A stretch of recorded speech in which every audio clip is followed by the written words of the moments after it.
Go.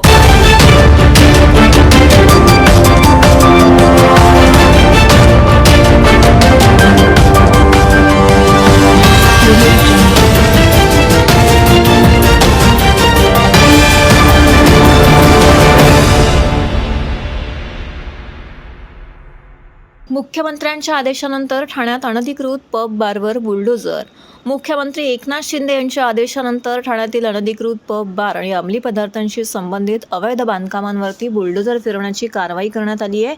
सकाळीच police बंदोबस्ताची वाट न पाहता ठाण्यातील अनेक बार व पबवर ठाणे महानगरपालिकेच्या अतिक्रमण विरोधी पथकाने हातोडा मारला आहे. उत्तर प्रदेशचे मुख्यमंत्री योगी आदित्यनाथ यांच्याप्रमाणे महाराष्ट्राचे मुख्यमंत्री एकनाथ शिंदे हे देखील अवैध कामांविरोधात बुलडोझर घेऊन मैदानामध्ये उतरल्याचं दिसून येत आहे. पुण्यात काही तरुण अंमली पदार्थांचे सेवन करीत असल्याने नुकतेच निदर्शनास आले होते. याची गंभीर दखल घेऊन मुख्यमंत्री शिंदे यांनी पुणे पोलीस आयुक्त आणि मनपा आयुक्तांना येथील अंमली पदार्थाशी संबंधित अनधिकृत बांधकामे बुलडोझर लावून नष्ट करण्याचे आदेश दिले होते. त्यानंतर आता ठाणे आणि मीरा भाईंदर शहराला अंमली पदार्थ मुक्त करण्यासाठी शहरातील बेकायदेशीर पब बारवर कठोर कारवाई करावी, तसेच शहरातील अंमली पदार्थाशी निगडीत अवैध बांधकामांवरती बुलडोझर फिरवून ती नष्ट करण्यात यावी. त्याचबरोबर शहराला अंमली पदार्थ मुक्त करण्यासाठी आवश्यक ते सर्व उपाय योजावेत, असे स्पष्ट निर्देश मुख्यमंत्री एकनाथ शिंदे यांनी दोन्ही शहरांचे महापालिका आयुक्त आणि पोलीस आयुक्त यांना दिले. त्यानुसार LBS रोड, मॉडेला नाका, उथळसर, चितळसर, मानपाडा, घोडबंदर रोडवरील बार व पबवर कारवाई करण्यात आली आहे. याचबरोबर अनधिकृत हॉटेल, टपऱ्या, पानटपऱ्यांवर देखील कारवाई सुरू असल्याचं महानगरपालिकेने स्पष्ट केले आहे. तर आज घोडबंदर येथील झालेल्या कारवाईमध्ये ठाणे महानगरपालिका अतिरिक्त आयुक्त प्रशांत रोडे, ठाणे महापालिका अधिकारी गजानन गोदापुरे, महेश आहेर, सहपोलीस आयुक्त ज्ञानेश्वर चव्हाण, इतर प्रभागातील विविध अधिकारी येथे उपस्थित होते. दोन प्रकारची कारवाई आपण करत असतो. एक तर गुन्हा दाखल करणे आणि दुसरं अतिक्रमण जे झालं असेल किंवा अनधिकृत बांधकाम असेल ते निर्मूलन करणे आणि झालेला खर्च हा संबंधितांकडून आम्ही वसूल करू. ठाणे शहरामध्ये ज्या ज्या ठिकाणी अनधिकृत बांधकाम असतील त्यावर संपूर्णपणे कारवाई करण्यात येईल. हमारी एंटी नार्कोटिक सेल है जो क्राइम ब्रांच के अंडर काम करती है. इसके साथ ही हमारे पुलिस स्टेशन के भी जो इंचार्ज है, लोकल ACP है, DCP है, इनको भी हमने सूचित किया है कि ऐसे ड्रग्स के बारे में 0 टॉलरेंस रहेगा. और इसमें youngsters, school going students, young college going students ये अट्रैक्ट होते हैं. और कॉलेज और स्कूल के नज़दीक ऐसे अगर कहीं जानकारी हमें मिलती है तो उस पर कड़ी कार्रवाई की जाएगी. और लॉन्ग टर्म इसको कैसे प्रिवेंट किया जाएगा, इसके लिए हम लोग इफेक्टिव एक्शन ले रहे हैं. नगरपालिका क्षेत्रामध्ये जेवढे अनधिकृत हुक्का पार्लर्स आहेत, पब्स आहेत, बार्स आहेत, ज्याच्यामध्ये बरेच उद्योग चालतात, व्यवसाय चालतात, तर ते थोडे जे आपली पुढची पिढी आहे त्याला हानिकारक आहे. त्या दृष्टिकोनातून याबाबत तक्रारी देखील प्राप्त होत होत्या. त्याचप्रमाणे पोलीस प्रशासनाकडे देखील तक्रारी प्राप्त होत्या. तर आपण आजपासून ठाणे महानगरपालिका क्षेत्रातील असे जे व्यवसाय आहेत या विरुद्ध माननीय आयुक्त महोदय, माननीय मुख्यमंत्री महोदय यांच्या निर्देशानुसार ही आपण कारवाई सुरू केलेली आहे. मूळचे ठाणेकर परंतु इंग्लंडमध्ये स्थायिक झालेले विराजित मुंगळे यांना मायभूमीची ओढ होतीच, पण त्यासाठी त्यांनी चक्क 18,300 किलोमीटर प्रवास आपली गाडी चालवत करून ठाणे गाठले. ठाण्यात रोटरी क्लब ऑफ गार्डन सिटीने त्यांचे स्वागत केलं. विराजित मुंगळे हे IT तंत्रज्ञ असून त्यांनी हे साहस 59 दिवसांमध्ये 16 देशातून 18,300 किलोमीटरचा प्रवास पूर्ण करीत केले आहे. 28 एप्रिलला लंडनहून निघालेले मुंगळे हे 2 दिवसापूर्वी ठाण्यात आले आहेत.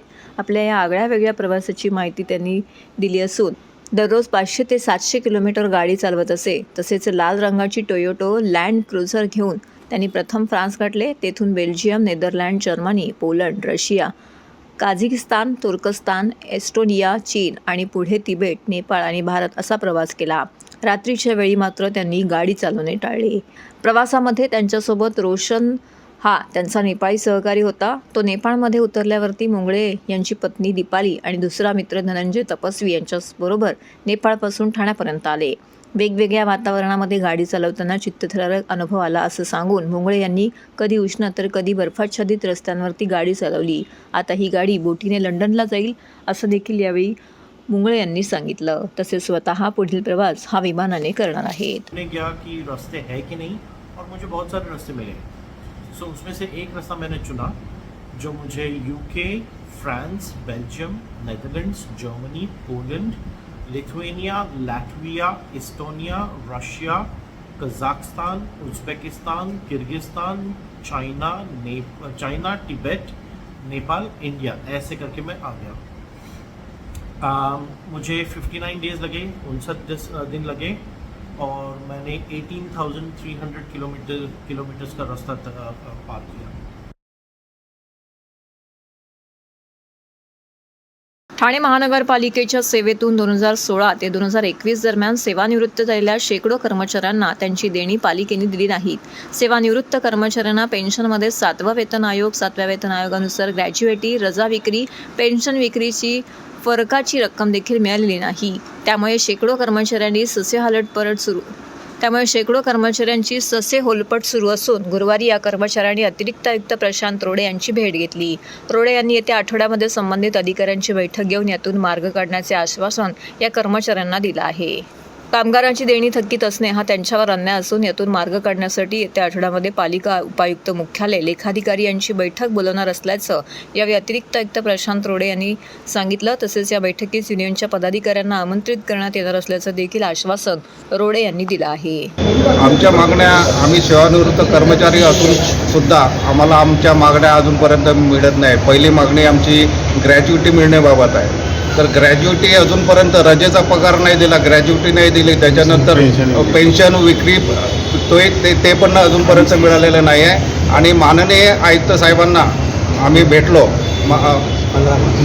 15 मार्चला भेटलो। त्याच्यानंतर त्यांनी माननीय उपायुक्त यांच्याकडे, मुख्यालय यांच्याकडे पाठवलं। त्यांना पण आम्ही 3-4 वेळा भेट झाली, आम्ही भेटलो त्यांना, तरी पण आमच्या मागण्या अजूनपर्यंत पूर्ण झालेल्या नाही आहेत।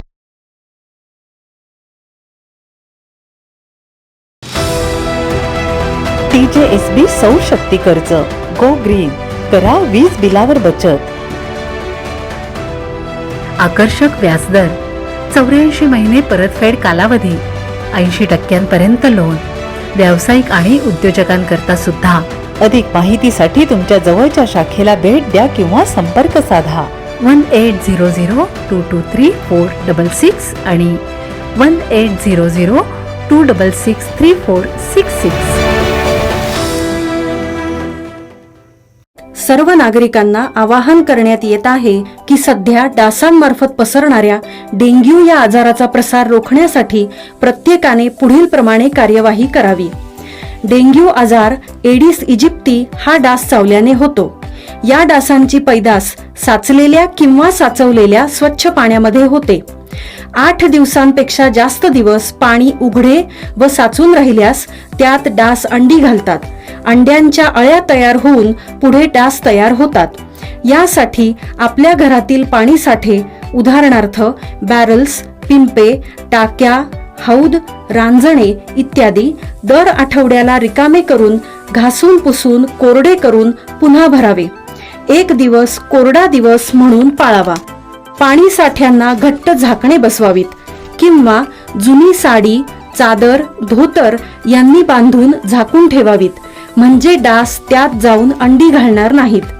घराच्या गच्चीवर, आजूबाजूला, अंगणात कोठेही पाणी साचू देऊ नये। भंगार सामान उघड्यावर टाकू नये, उदाहरणार्थ टायर्स, प्लास्टिक सामान, कुंड्या, टाकाऊ वस्तू इत्यादी। अशा सामानात पावसाचे पाणी साठून त्यात डेंग्यूच्या डासांची पैदास होते। घरातील कूलर्स, फ्रीजच्या पाठीमागील ट्रे हे देखील वेळोवेळी कोरडे करावेत। लक्षात ठेवा, नुसत्या फवारणीने डास घनता कमी होत नाही, तर त्यासाठी डास पैदास ठिकाणे नष्ट करणे ही आपल्या सर्वांची जबाबदारी आहे।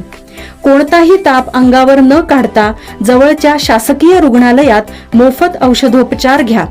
अशा प्रकारे नागरिकांनी सहकार्य केल्यास डेंग्यूचा प्रसार रोखणे सहज शक्य आहे।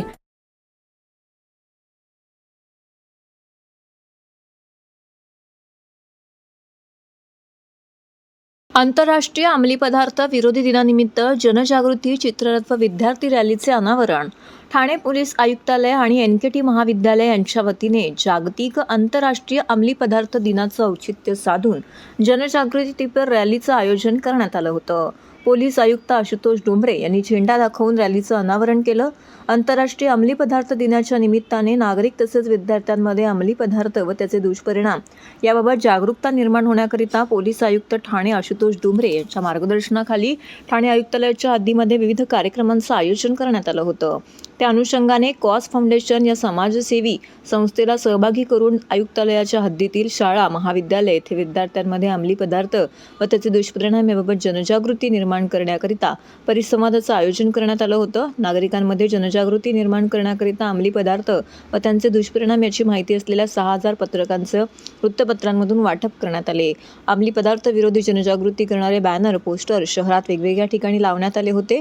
महाविद्यालयामधील विद्यार्थ्यांसाठी त्या अनुषंगाने निबंध स्पर्धा देखील आयोजित करण्यात आली होती. 26 जून ते 29 जून या कालावधीमध्ये ठाणे पोलीस आयुक्तालयाच्या हद्दीतील शाळा महाविद्यालय बाजारपेठ परिसरामध्ये याद्वारे नागरिकांमध्ये जनजागृती करण्यात येणार आहे. ठाण्यातील NKT महाविद्यालयातील विद्यार्थ्यांनी या रॅलीमध्ये सहभाग नोंदविला. अंमली पदार्थ व त्याचे दुष्परिणाम याबाबतचे फलक हाती घेऊन चित्ररथ यांचा सहभाग या रॅलीमध्ये पाहायला मिळाला. पोलीस आयुक्त आशुतोष डोंबरे यांनी झेंडा दाखवून रॅलीचं अनावरण केलं.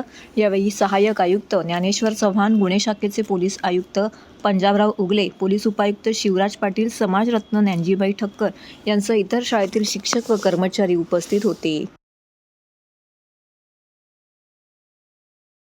सामाजिक क्षेत्रामध्ये कार्यरत असलेले अजय जया हे सुमारे वर्षभरापासून टोईंगच्या माध्यमातून होणारा गैरप्रकार लोकांसमोर मांडत आलेले आहेत.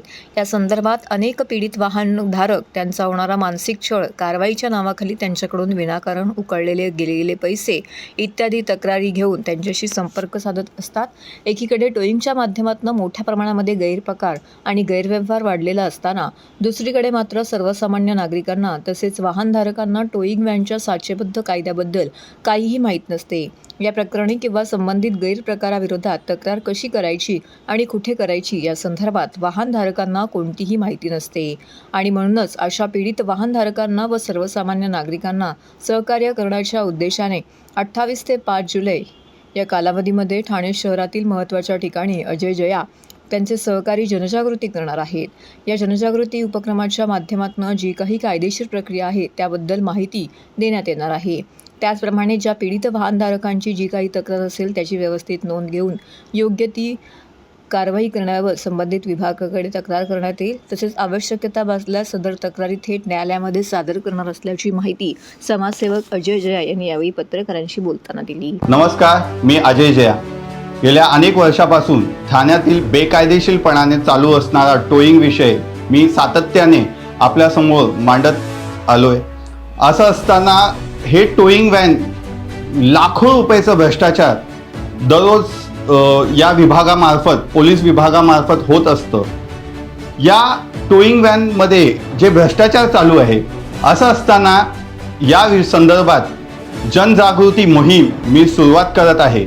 येत्या 28 तारखेपासून मी टोईंग व्हॅन विषय जे काय SOP आहे, ज्या पद्धतीने गाडी टोईंग करताना जे स्टँडर्ड ऑपरेटिंग प्रोसिजर त्या लोकांनी फॉलो केलं पाहिजे, म्हणजे सरकारी अधिकारी जे आहेत ते गाडी उचलताना ज्या प्रोसेस त्यांनी फुलफिल केलं पाहिजे, त्याचप्रमाणे जेव्हा त्यांना फाईन केलं जातं, फाईन कशा पद्धतीने केलं पाहिजे या संदर्भात पूर्ण माहिती मी लोकांसमोर मांडणार आहे. आणि या संदर्भात जे भ्रष्टाचार झालेले आहेत आणि भ्रष्टाचार कशा पद्धतीने ते करतायत हे सुद्धा सर्वसामान्य नागरिकांपर्यंत मी पोहोचवणार आहे.